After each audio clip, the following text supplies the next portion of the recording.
Oh, there's something in my chest that I can't hide. When feelings get involved, I'm terrified. 'Cause I've been here before and said goodbye. Oh,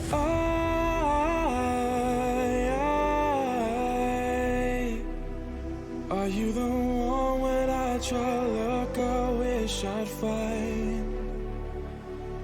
Oh,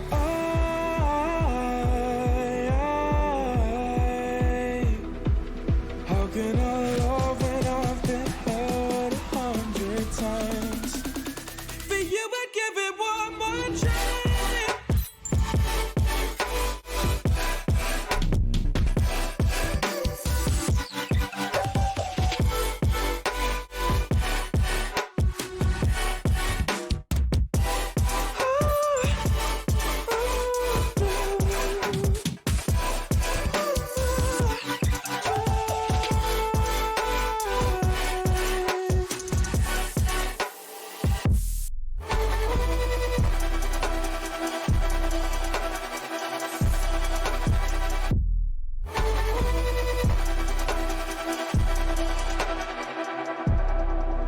Turn away and wrestle with my doubts.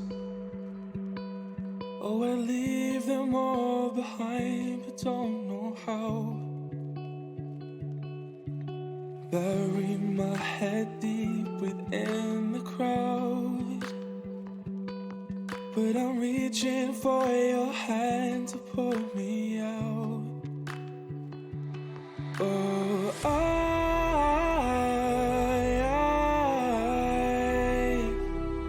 are you the one when I try to look, I wish I'd find? Oh,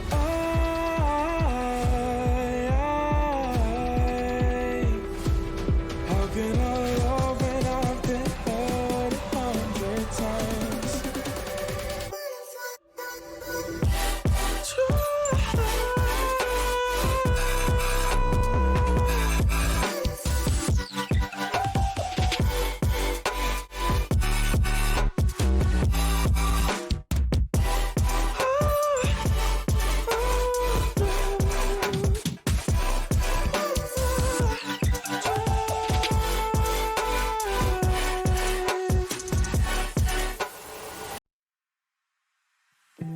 You can see straight through my life.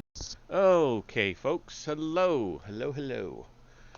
We are starting into chapter 15 tonight of The Problem of Slavery in Western Culture. There are 15 chapters and the epilogue, which is too much for me to read in one night. I've already looked ahead as to how long that is, and there's no way my voice will hold out. So, I'm going to read up to a certain point. I've already chosen the midpoint. I've put an extra marker there, so I'll read up to there. There is a break in the chapter at that point, so it's a convenient spot. And yeah, we'll pick it up on Sunday and go ahead and finish this book. So, get the spectacles on here, and we'll get into it, huh?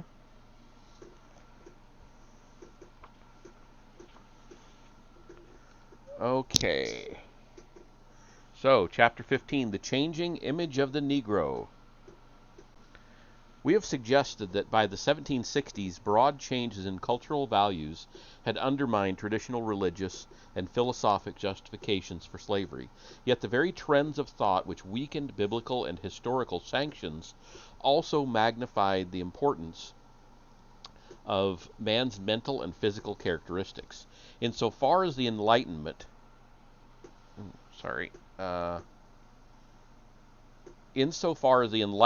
divorced anthropology and comparative anatomy from theological assumptions, it opened the way for theories of racial inferiority. In the 18th century, such theories won little acceptance from scientists, who generally held to the Christian belief in the common nature and origin of mankind. Nevertheless, The Negro character increasingly became a subject of interest for natural philosophy as well as for drama and poetry, and the changing image of the African would have profound effects on the future controversies over slavery. To complete our understanding of the cultural background of anti-slavery thought, we need to know what tradition writers could exploit, what beliefs they could assume as common knowledge, and what prejudices they would have to overcome. For reasons that can perhaps never be fully explained, it was the African's color of skin that became his defining characteristic and aroused the deepest response in Europeans. Though often designated as a Moor or Ethiopian, he was also a Negro. To the Spanish and Portuguese, a Noir to the French, and a black to the English. And in all four languages, the word carried connotations of gloom, evil, baseness, wretchedness, and misfortune. Early in the 17th century, a French traveler remarked, quote, "It might be properly said that these men came out of hell. They were so burnt and dreadful to look upon," end quote. Well, that's pretty shitty of him.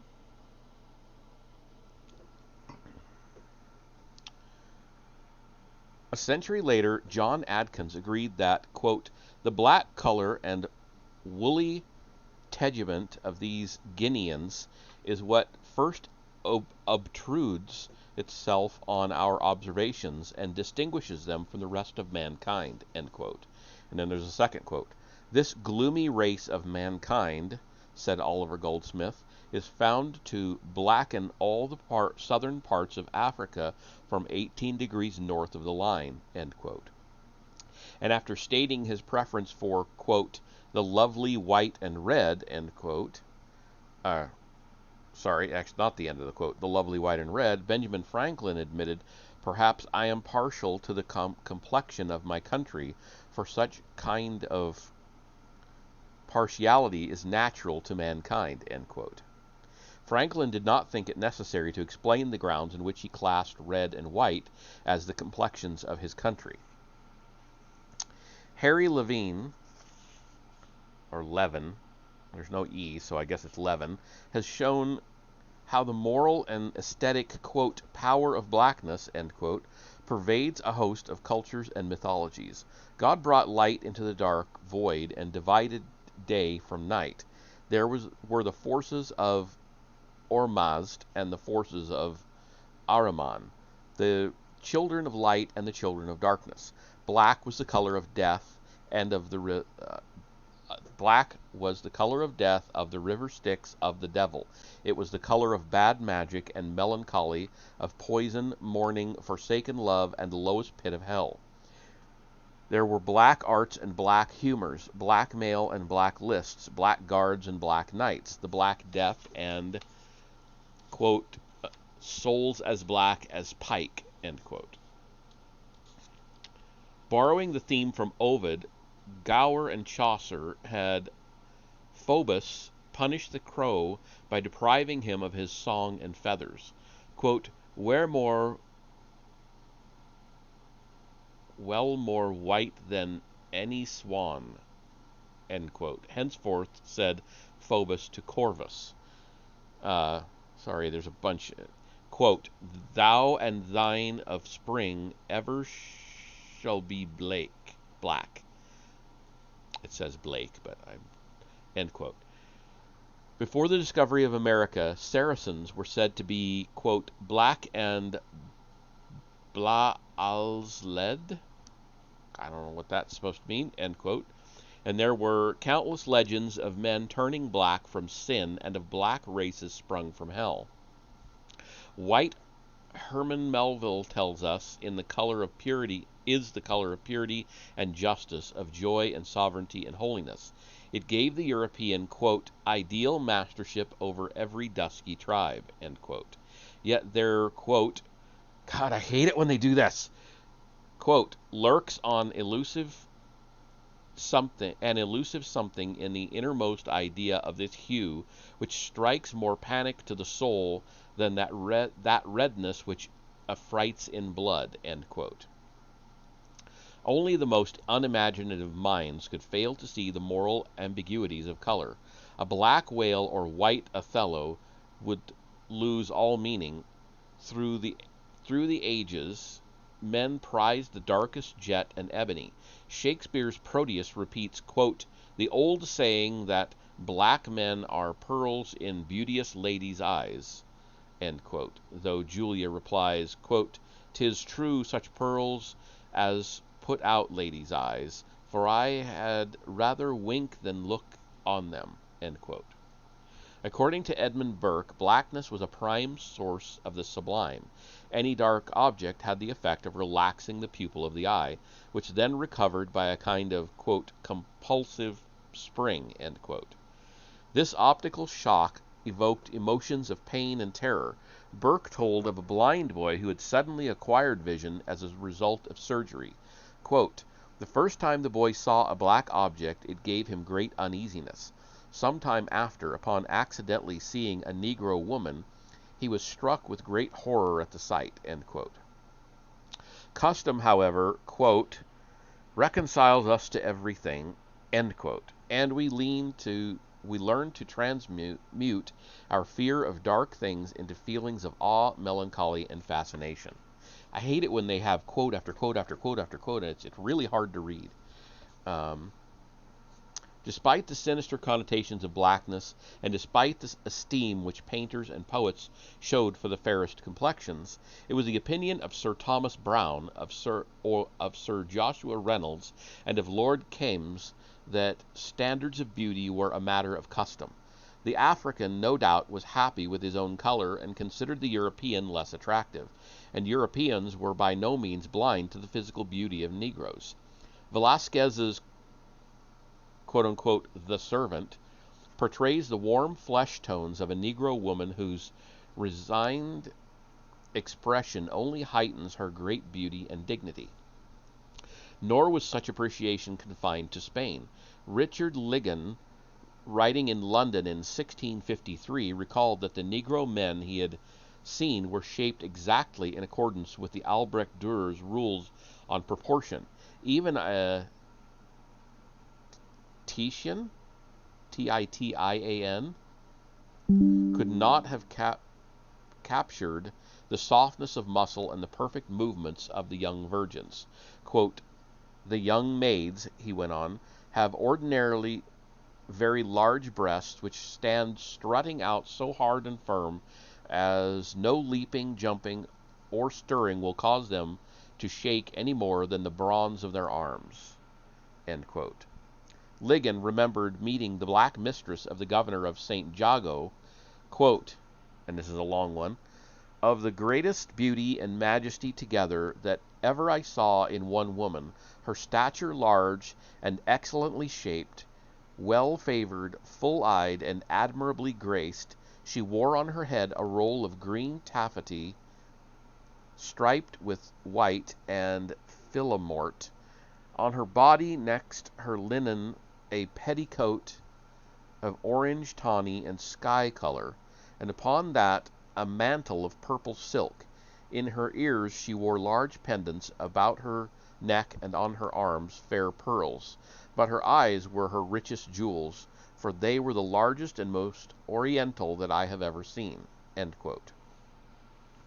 Despite this desperate to speak to this queenly beauty, Ligon presented her with a gift, whereupon he received the most lovely smile he had ever beheld, and, quote, such a look as was a sufficient return for a far greater present, end quote. European travelers, even the slave ship captains, commented with wonder on the agility, the gracefulness, and the physical beauty of many Africans. Unused to the sight of whole populations in partial nakedness, they were often revolted by the sagging flesh of aging women, but looking admiringly at the athletic forms of youths and maidens. Moreover, to European writers of the 17th and 18th centuries, the Negroes were remarkable for the great beauty of their teeth and for their general neatness and cleanliness.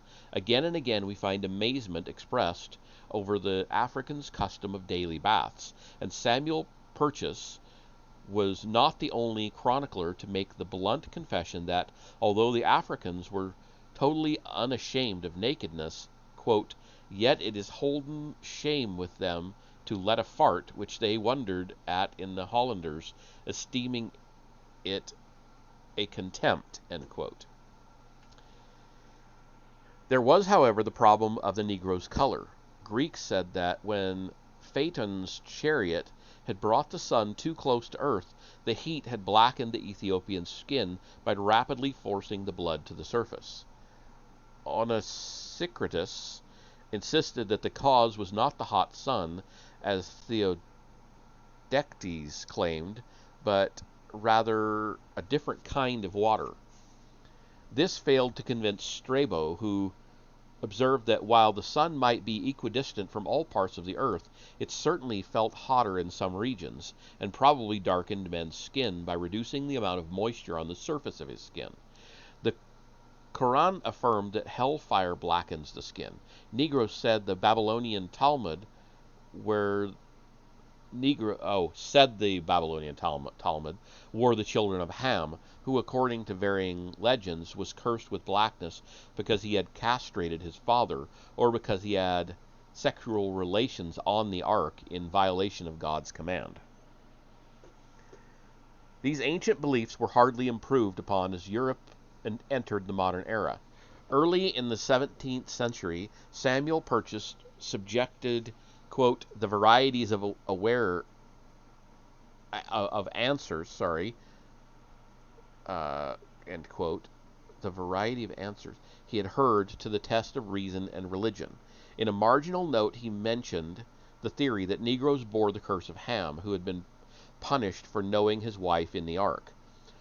Purchas apparently considered this plausible, but it was absurd to attribute blackness to the heat of the sun, since there were no black natives in the American tropics, nor could one rely on the dryness of earth or air, quote, as though the Libyan deserts are not more dry, and yet the people no Negroes, and as though Niger were here dried up, end quote. Besides, the descendants of the early Portuguese remained white in Africa. If the color of Negroes was due to the blackness of their parents' seed, as some affirmed, why were they reddish at birth and yellowish at age?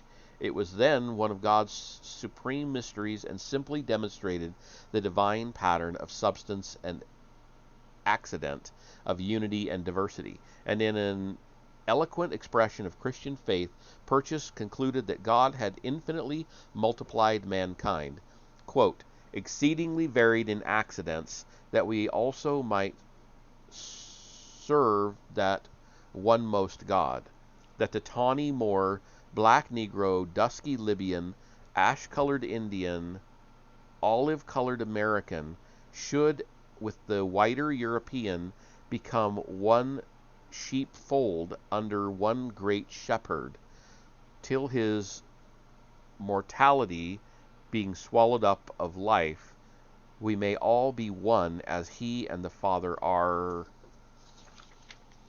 one, filling heaven and earth with their everlasting hallelujahs, without any more distinction of color, nation, language, sex, condition. All may be one in him that is one, and only blessed for ever. Amen. End quote. This was the very heart of Christian belief and the basis for all attempts to conversion. Scholars might continue to ponder the origins of the African's color. Sir Thomas Browne, for example, rejected the heat of the sun and the curse of Canaan, and suggested that the cause of the original mutation might have been the use of certain oils on the skin, the power of imagination, or some chemical substance as black jaundice, quote unquote. But good Christians knew that all men were created in God's image, and that all were black, as Samuel Bowden wrote, in the darkness of the tomb. The theory that Negroes were descended from apes, or at least had a separate origin from the rest of mankind, was first associated with freethinkers and innovators like the German physician Paracelsus and the Italian philosophers Lucilio Vanini and Giordano Bruno. Yet many writers magnified the physical or mental differences between whites and Negroes and sought to explain them by ancient legends. Richard Jobson, who traded along the African coast in 1621, refused to buy slaves on grounds of moral principle, but he took, quote, the enormous size of the virile member among the Negroes as infallible proof that they were sprung from Canaan, who, for uncovering his father's nakedness, had, according to the schoolmen, a curse laid upon that part, end quote.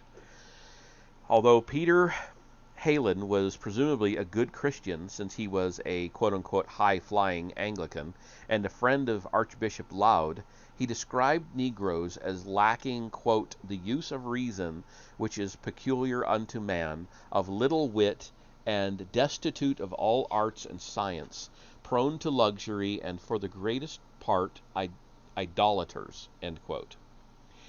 They had a bad smell and were so in love with their own complexions that they painted the devil white. Heylin at first agreed with Purchas that the origin of their color was one of God's mysteries, but by the 1660s he was inclined to give some credit to the theory of Ham's curse. As late as 1704, an English letter writer cited him as an authority for this view. With the growth of the international slave trade in the last quarter of the 17th century, theories of Negro inferiority apparently gained in popularity. In 1680, Morgan Godwin shrewdly observed that it was in the interest of planters and traders to propagate the belief that Africans were not really men, and the character of his rebuttal gives some clue to the shifting trends of opinion. The legend of Ham was respectable enough to deserve an outflanking movement. Even if a black skin were the mark of Ham's curse, Godwin said, this failed to prove that Negroes were not human. Planters could hardly use brutes to oversee the work of other brutes. Like Sir Thomas Browne, Godwin emphasized the relativity of color, which may be taken as evidence of a common prejudice towards blackness. He also felt it necessary to counter the claim that Negroes were monsters whose unions with human beings produced only sterile offspring, and even Godwin was prepared to believe reports that Africans had quote-unquote unnatural conjunctions with apes and drills. Winthrop Jordan has commented on the tragic consequences of the entire fortuitous fact that Negroes and the most human-appearing apes were found living in proximity in the same part of the world. European folklore was filled with ape men, where animals and the monstrous products of every kind of were animals and the monstrous products of every kind of bestiality. The variety and grotesqueness of such creatures had been greatly increased by the fantasies of early explorers and chroniclers. Despite the European's view of himself as a godlike being, his mythology had always acknowledged an uneasy awareness of kinship with the lower animals, and despite the ancient belief in the fixed distinctiveness of species, the equally ancient belief in continuity suggested the likelihood of infinite gradations between each form of animal life.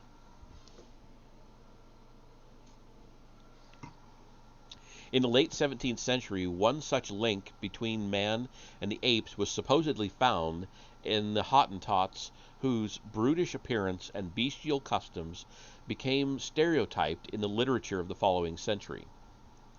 Then, in 1699, Dr. Edward Tyson published the results of his dissection of a chimpanzee, orangutan Civ homo sylvestris, which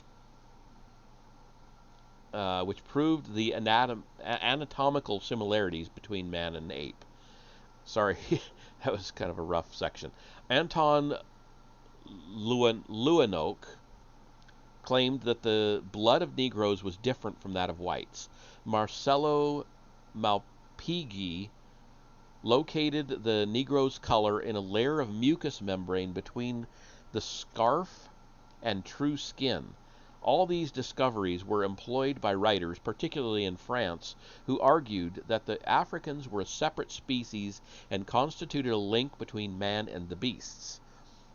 While the theory of Ham's curse continued to be defended and refuted through the 18th century, the Journal des Savants and concluded as early as 1684 that Negroes must be a different species from the rest of mankind. Thomas Astley pointed out that such a quote-unquote heterodox view threatened to undermine the entire biblical view of man's creation, but precisely for this reason, the belief in Negro inferiority became an anti-religious weapon in the hands of French philosophers, the most notable of whom was Voltaire. For our purposes, it is unnecessary to discuss the complex history of biblical theory or the controversies over the objectivity of species. It is sufficient to note that the 18th century witnessed the initial breakthrough in biological science, and as systems of classification were refined by Linnaeus and Buffon, it became even more apparent that man was part of the animal kingdom, and was structurally and functionally so much like the ape that no sharp distinctions could be made.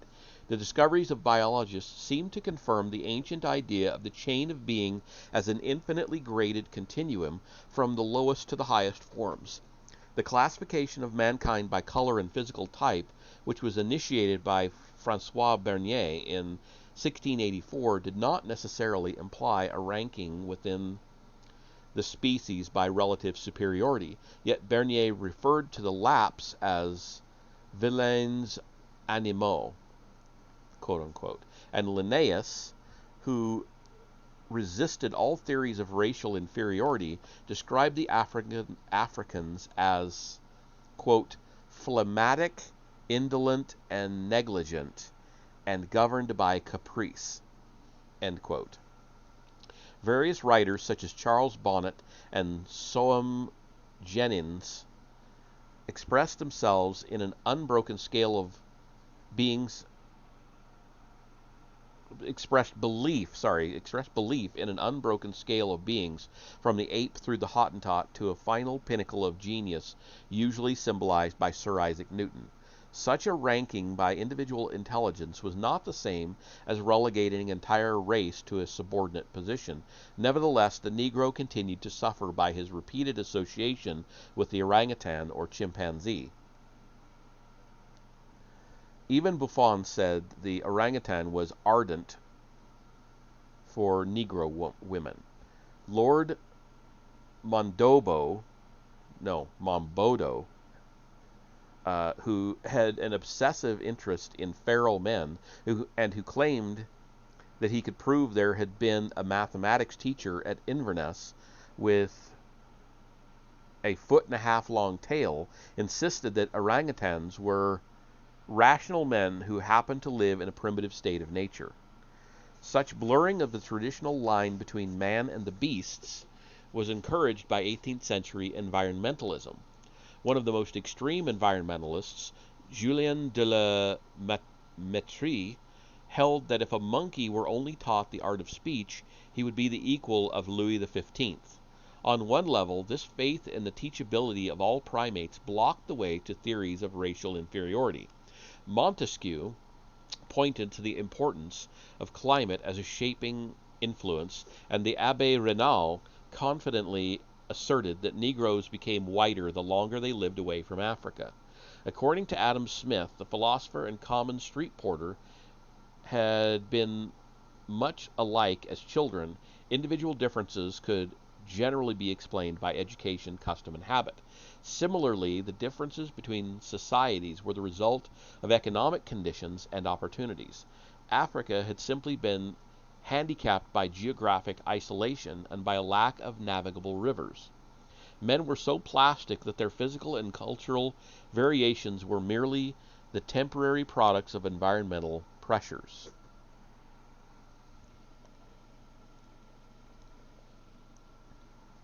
Sounds a lot like Lamarck.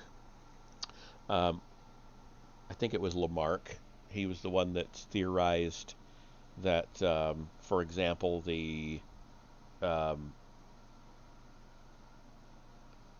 inherited what's the word I'm looking for? Um, Adaptations could be inherited. So his example was the giraffe.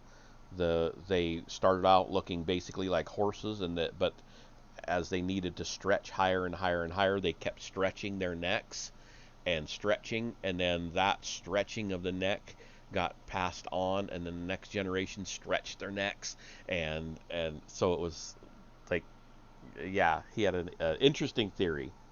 Anyway, I think that was Lamarck. But on another level, environmentalism surely strained to the belief in man's natural equality. We have seen how Rousseau suspected that certain oppressive conditions might dehumanize men by depriving them of their love for liberty. Oliver Goldsmith could attribute the Negro's differences to climate, and yet refer to the entire race as, quote, stupid, indolent, and mischievous, end quote. Even sympathetic writers often implied that while Africans' differences arose from his environment, he had become in some way inferior to the European. This conclusion was actually reinforced by the theories of scientists like Buffon and Pierre de Maupertuis. I don't know. Who nonetheless believed in the unity of the human race. Negroes and Europeans had the same origin and were members of the same species, but for Buffon, as indeed for most theorists of the 18th century, the white man was the human norm, the Negro the deviation. This ethnocentric assumption seemed to be confirmed by African albinos and by the relative whiteness of Negroes at birth. Blackness was therefore a kind of aberration or disease. Some said it came from a vitriolic substance that had been trapped and had fermented between the layers of skin, and as a result of climatic and chemical causes, the Africans had, quote-unquote, degenerated, to use Buffon's term, from their white ancestral type. This was, in a sense, a secular version of Ham's curse, the climate taking the place of God's judgment. Environmentalists repeatedly associated cultural traits with the Negro's supposed physical deformity, and the one 18th century writer who had some understanding of the relation of character to cultural and situational environment failed to extend his insights to the Negro. Even before Montesquieu had made it a fashion to exaggerate the influence of climate. David Hume had written a brilliant analysis of the ways cultural environment and social role affect human character. He gave no thought to race as a product of biological inheritance. A coxcomb, he said, might beget a philosopher, but in 1754, some 12 years after the first appearance of the work, Hume appended a long note to his essay, quote, of national characters, end quote. The extremes of climate in the polar and tropical latitudes, quote-unquote, perhaps, accounted for the apparent inferiority of nations, quote-unquote, in those areas. Yet, like Thomas Jefferson, a generation later, Hume suspected Negroes, quote, to be naturally inferior to the whites, end quote. This was because they had produced no civilized nations, no eminent individuals in the arts and sciences, in government or war. Hume now seemed to doubt his original suggestion about climate. Quote, such a uniform and constant difference could not happen in so many countries and ages if nature had not made an original distinction betwixt these breeds of men, end quote. There had been reports, it was true, of a learned Negro in Jamaica, but Hume thought it likely his accomplishments had been much like those of a parrot. Here was an assertion of racial inferiority cloaked in the cautious, seasoned language of science. Yet Hume's reputation as a notorious atheist gave the theory a strong flavor of infidelity.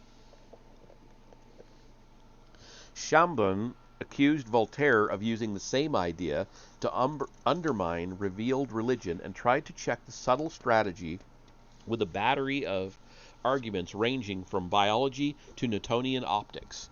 James Beatty, who led the assault against Hume, warned that the inferiority of Negroes had become a favorite topic for writers whose real target was the authority of Scripture. Beatty was quite beyond his depth when he challenged Hume in such subjects as epistemology, but he was able to show that the philosopher had no evidence to support his claim of, quote, a uniform and constant difference, end quote. Hume knew nothing of the history of Africa. He compared primitive and civilized societies without regard for the relativity of customs, the crimes and vices of Europe, and the fact that civilization had been contingent upon a few accidental inventions, for which the bulk of Europe could claim no credit. Above all, he offered no proof that Africans could not be educated and improved. About 1730, a Negro had attended meetings of the Royal Society and had been rejected for membership only because of his color. The trouble was that Negroes had been universally treated as inferiors and had never been given a chance. In effect, Beatty showed that apparent racial inferiority could be explained by Hume's own theories of character formation, but by quoting Hume at such length, he also helped disseminate the very idea he sought to refute. In the eyes of John Wesley, Hume was, quote, the most insolent despiser of truth and virtue that ever appeared in the world, end quote. And while Wesley in general thought of primitive men as bestial idolaters, he would be too much honored if compared with horses. He looked upon the Africans, as we have seen, in an altogether different light. For most Orthodox Christians, indeed, the barbarity of primitive peoples was empirical proof of man's degeneration from an uncorrupted state. But Hume had helped to make a defense of the African a defense of religion itself. Accordingly, early anti-slavery writers such as James Ramsay and Granville Sharp tried to vindicate human nature with all the fervor and caustic wit of the first anti-Darwinists. If Hume were a West Indian slave, Ramsay said, he would no doubt be a conjurer and would be rightfully flogged for imposing on the credulity of his fellows. By repeatedly identifying the theory of racial inferiority with Hume, Voltaire, and materialistic philosophy in general, anti-slavery writers undoubtedly made the idea less palatable. Unfortunately, this alignment also had the effect of tying racism to secular science, which by the late 18th century was beginning to show an increasing sensitivity to human differences. Some of the most eminent investigators, such as J.F. Blumenbach, continued to maintain that racial types were only varieties of a single species, but at the very end of the century it was possible for a famous English physiologist to oppose slavery, observing that laws should give no greater freedom to the Newtons than to other men, and yet hold that the Negro's place on the chain of being was closer to the ape than to man.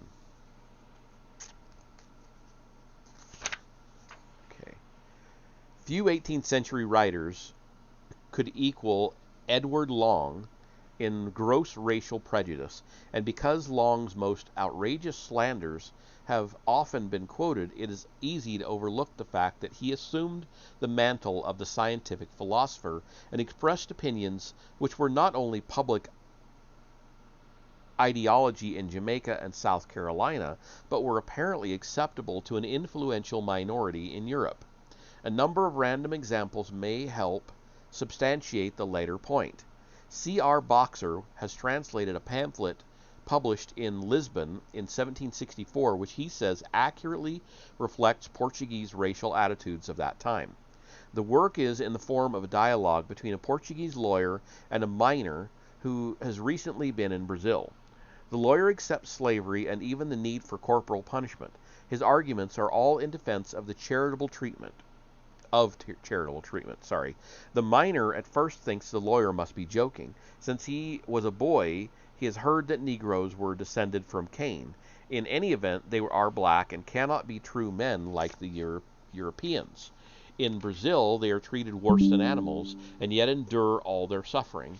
An owner has a perfect right to do as he pleases with his own property. He may break his word or even kill his slaves, and no one cares. The miner speaks from his own observations. He insists that the lawyer does not know what Negroes are like, and he is indignant to think that any white man would defend Negroes. Although this pamphlet was obviously written to encourage more humane treatment, it also reveals the existence of widespread racial prejudice. In 1765, when Arthur Lee was enlightening Englishmen on the Negro character, Rousseau de Surgy, I'm sorry, I know I butchered the hell out of that. Rousseau, yeah, I'm not going to try it again, was spreading similar views in France. The following year, a critic of Éphémérides de Citoyen, I know I butchered that too, triumphantly quoted from a work of natural history which asserted that Negroes' souls were as black as their skins, and that their intelligence appeared inferior to that which had been admired in elephants. A bunch of French that I'm not going to bother butchering in a quote. And since there was not a Negro from the highest king to the lowliest slave who would not sell his wife and children for some alcohol, it was obvious that fear alone would make them perform their duties. In 1775, the argument that Negroes were by nature incapable of freedom received strong support from Pierre Victor Malouet, who had been a high official in Guiana and Saint Domingue. And in 1777, a royal declaration prohibited the entry of Negroes into France on grounds of public security and because something about public, I think it's an infection, colors, I don't know, more French. In 1774, the year when Long's History of Jamaica was published, Oliver Goldsmith described the Negro's physiognomy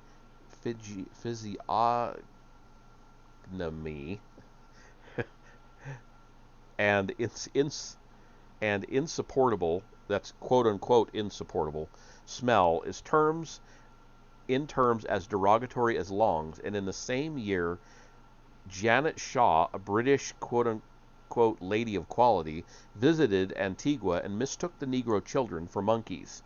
Though shocked at first by the scars from brutal flogging, she was comforted to find, quote, when one comes to be better acquainted with the nature of the Negroes, the horror of it must wear off, end quote. The Africans were, quote-unquote, brutes, whose, quote, natures seem made to bear it, and whose sufferings are not attended with shame or pain beyond the present moment, end quote. The slaves remained indifferent even to the division of their own families in public sales. At least such was the opinion of a cultivated lady who was well versed in the works of the Scottish Enlightenment. We must not presume, therefore, that Edward Long lacked a sympathetic audience, or was totally unrepresentative of his time. For credentials, he could offer 12 years of residence in Jamaica, which included service with the lieutenant governor, who was his brother-in-law, and experience as a vice admiralty judge. He could make a show of familiarity with all the leading authorities on race and servitude, and lost no chance of enlisting in his cause such names as Hume and Franklin. Excuse me. He compared the theory that Negroes were a separate species to the Copernican system, which had also appeared heretical at first, but which proved to be the only means of accounting for observable phenomena. And Long couched the most vicious falsehoods in the language of cautious inquiry. Examples might possibly have occurred, he admitted, of living offspring being produced from the union of two mulattoes. He had never heard of such a case, however, and he implied that he had given the matter serious study. and he strongly suspected that whenever an apparently fruitful match had been found, the quote-unquote lady had been intriguing with a white man or Negro. Long made it clear that he stood for freedom of thought and healthy skepticism as opposed to bigotry, credulity, and superstition. He claimed, nevertheless, to be a pious man. Instead of degrading human nature, the theory of racial inferiority should confirm our belief in the rationality and fecundity and the perfection of our Creator. What could be better testimony of the omnipotence of God than a beautifully complete chain of being, a, quote, series and progression from a lump of dirt to a perfect man, end quote, which displayed an infinite number of variations on a simple design or model. Long did not explain why one link in this harmonious chain should be so loathsome, but he made no effort to conceal his disgust for the, quote, bestial fleece, the tumid nostrils, the bestial or fetid smell, which they all have in a greater or lesser degree, end quote. Even the Negro's lice were black and presumably inferior. What? Okay. When he turned to the field of psychology, Long did not have to bother with the ancient assumption that all men were endowed with a rational soul. It was sufficient to say that Negroes were incapable of combining or reflecting upon the simple ideas received through their senses. They also lacked the inherent moral sense, which was a prerequisite to virtue. Consequently, they could desire no more than food, drink, sex, and idleness, and would pursue these ends without restraint. Regardless of what might be said of the Africans in ancient times, and Long stated that there had been no sign of progress for 2,000 years. They were now, quote, a brutish, ignorant, idle, crafty, treacherous, bloody, thievish, mistrustful, and superstitious people, end quote. And there was even a proverb to the effect that all the world's people possessed some good qualities except for the Africans. As might be expected, the good judge took a more favorable view of the quote-unquote orangutan, just as Negroes appeared to become less human as one moved southward from the region of the Moors and Jolloffs to the Hottentots, so there were many gradations of apes. Buffon and other writers had described chimpanzees who showed feelings of shame and sensibility, and who had been taught to eat at a table with knives and forks. It was probable that they could learn a degree of speech and could, quote, perform a variety of menial domestic services and with a little pains, end quote. Long thought they might be taught as much as the, quote, mechanic arts, end quote, as any Negro. There were reports of apes in Africa who lived in fabricated huts to which they sometimes carried Negro women. And for this subject, Long showed a fantastic obsession. The chimpanzee would covet Negro women, quote, from a natural impulse of desire, such as inclines one animal toward another of the same species, or which has a conformity in the organs of generation, end quote. Presumably, the later principle could be extended to all mankind, but with Negroes, the sexual act was a, quote, libidinous and shameless, end quote, as with monkeys and baboons. And since, quote unquote, both races shared such another quote, lasciviousness of disposition, end quote, Long did not think, quote, that an orangutan husband would be any dishonor to a Hottentot female, end quote.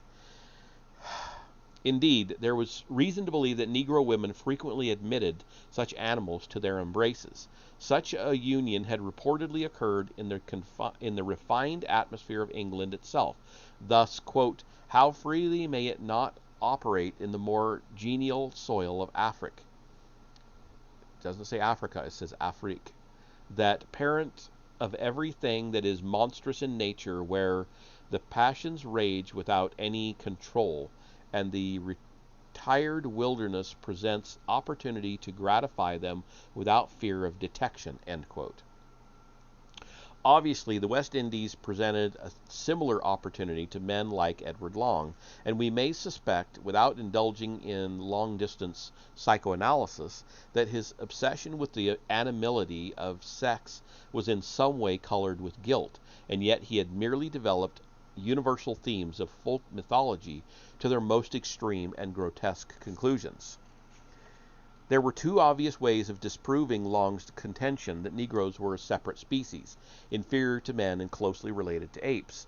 One might find individual Negroes whose attainments met the tests of European refinement.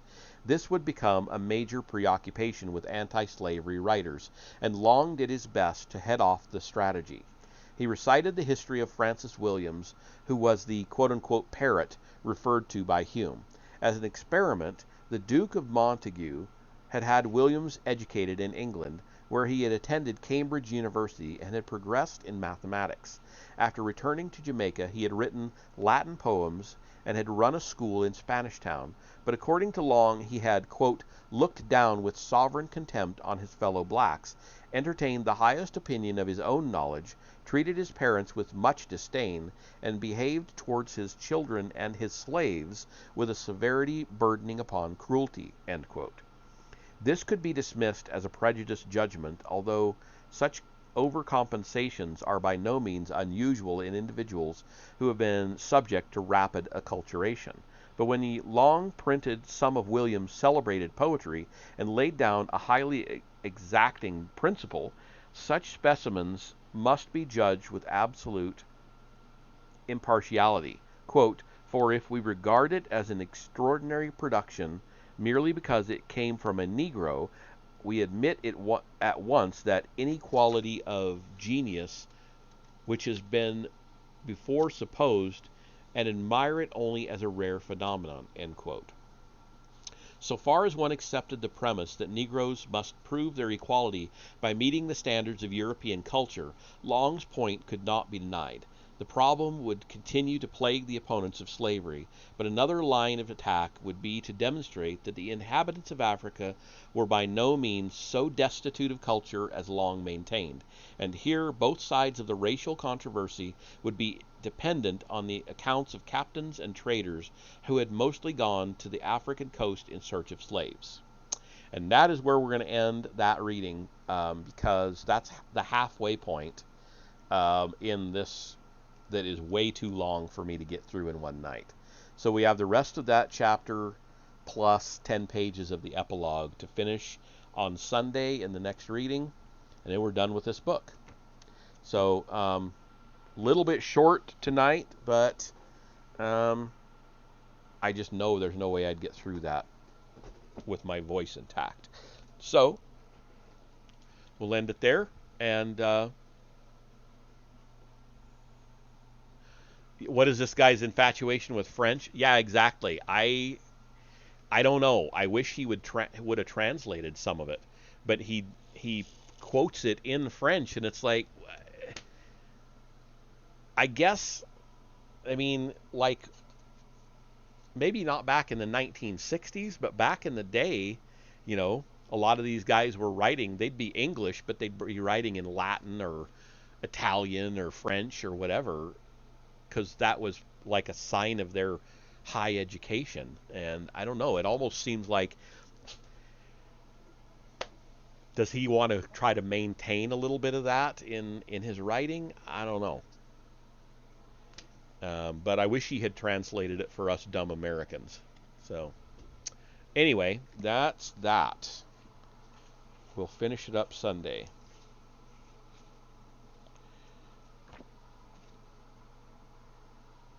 And then we're going to go into the time travel handbook starting on Tuesday, which will be a huge shift. It'll also be kind of a fun read. I've read it once before, and it's a really quick read. It's more pictures than anything, so it'll be quick. Probably do it in just a few sessions. And then we're going to go into the Occult history, which we've read a Colin Wilson book before. That was the one, I think it was Atlantis and the Kingdom of the Neanderthals. So we'll see how good a job he does in this book.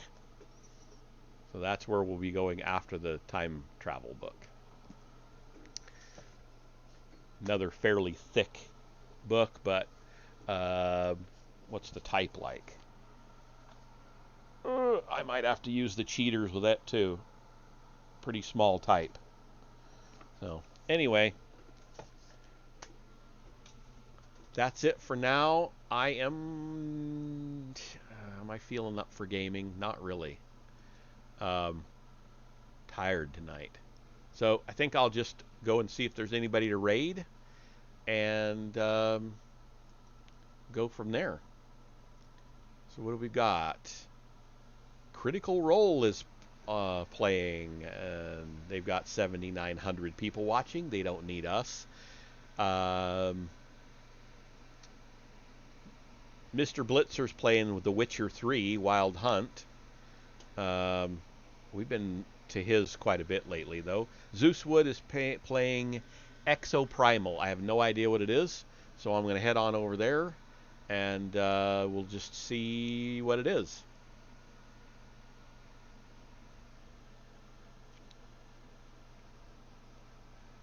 All right. See you over there.